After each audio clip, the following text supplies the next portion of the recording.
Salut, c'est François de la chaîne Naturima. Tu te demandes sûrement pourquoi est-ce que tu ne croises plus les petites familles d'hérissons qui se baladent au bord de la route. Eh bien c'est très simple, ils sont tout simplement en hibernation et aujourd'hui ça va être le sujet de la vidéo. Qu'est-ce que c'est que l'hibernation? C'est parti.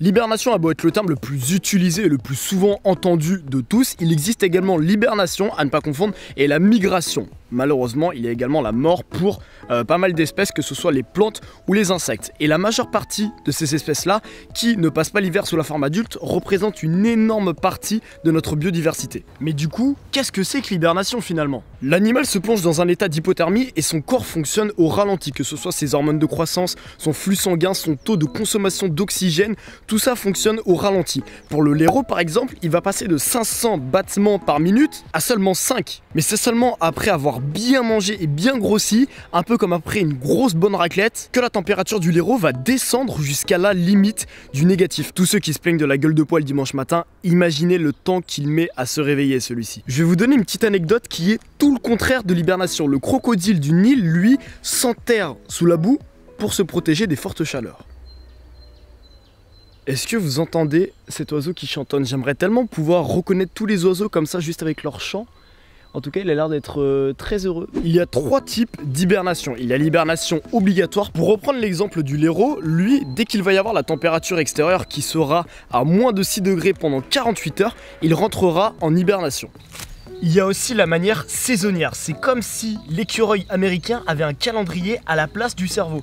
Il peut faire -5, -10 dehors, il peut neiger. Du moment que ce n'est pas entre mi-novembre et mi-février, il n'hibernera pas. La dernière manière de passer l'hiver est facultative pour le hamster doré. Si jamais les conditions ne sont pas à son goût, pas de gros dodo. Si la durée d'ensoleillement et si les températures ne sont pas à son goût, eh ben monsieur ne veut pas dormir. Voilà, tout simplement. Juste avant d'hiberner, les animaux vont accumuler un maximum de graisse afin de tenir tout l'hiver. Et c'est un petit peu comme pour nous, il faut qu'ils aient un certain confort pour réussir à s'endormir. Ils vont aller chercher des petits feuillages, des petites brindilles afin de se construire un petit cocon qui leur permettra d'avoir la meilleure position possible. Voilà, une fois qu'ils vont rentrer dedans, ils vont essayer de se mettre et faire en sorte qu'ils ne perdent le moins de chaleur possible. Par exemple pour le hérisson, il est très souvent en boule. Je sais que vous vous posez la question, comment ils font leurs besoins quand ils hibernent pendant des semaines et des semaines? Pendant ce cycle, il se peut que l'animal se réveille. Il va en profiter pour changer de position, pour peut-être grignoter un petit peu des réserves d'aliments qu'il avait, et justement pour faire ses besoins. Ces périodes-là étant très importantes, si jamais elles ne sont pas respectées, l'animal peut mourir. J'ai une petite question pour vous. Quel animal hiberne le plus longtemps? Je vous laisse jouer avec moi. Répondez dans les commentaires, je vous laisse quelques secondes. C'est bien sûr la marmotte des Alpes. Elle peut hiberner entre 7 à 8 mois. Et à partir du moment où il commence à faire chaud, elle va sortir et elle va aller se nourrir de petites fleurs. Car oui, madame est exigeante sur son alimentation.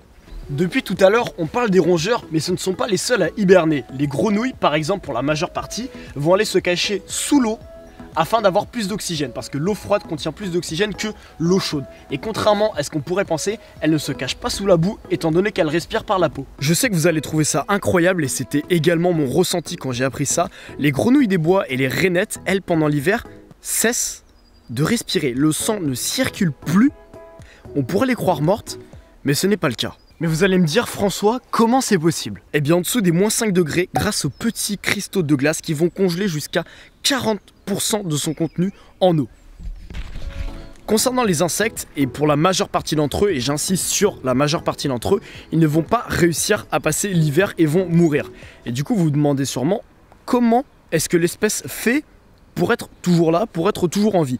Prenons le cas de la sauterelle. Elle va simplement déposer ses larves à l'abri, car quand la sauterelle est sous la forme de larve, elle est beaucoup plus résistante au froid, et dès les premières chaleurs, elle va pouvoir passer sous sa forme adulte et vivre sa meilleure vie. Enfin, je dis vivre leur meilleure vie, mais si elles sont pas bouffées par un truc entre temps. Et pour les espèces qui ne meurent pas l'hiver, elles vont se regrouper entre elles afin de générer un maximum de chaleur corporelle et ainsi se tenir chaud, comme si on se faisait un câlin collectif.